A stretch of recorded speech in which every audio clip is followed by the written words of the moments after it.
we have a role to play in this democratization of digital, which was referenced before, in the digital divide in society, in our communities, and we need to see the rising tide float all boats, or we will not have taken the things away from the last 8 months that we could have. So we certainly have a role to play there. If we do take a platform agnostic, technology agnostic approach, we're seeing emerging technologies, particularly in the wireless area, which should be able to overcome the tyranny of distance. I think it's important that the market be allowed to work in this area.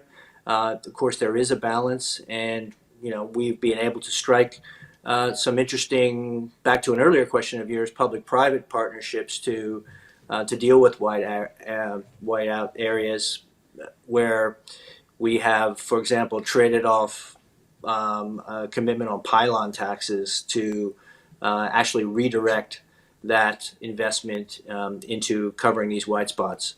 So, I mean, there is an opportunity to work together with regulators and with government to ensure that we have a democratic approach to deploying sustainable, future-proof networks, and that's what we need to work on.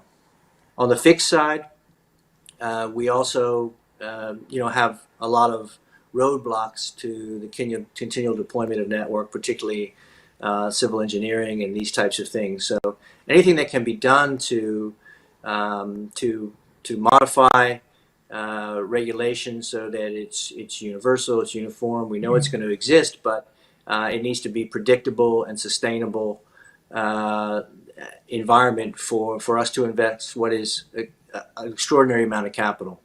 I mean, the roadmap ahead is not for the faint-hearted. There's going to be billions invested in pushing fiber deeper into our networks. There's going to be billions invested in 5G, and a stable regulatory and taxation environment, which of course the national regulators are also very responsible for, is absolutely imperative.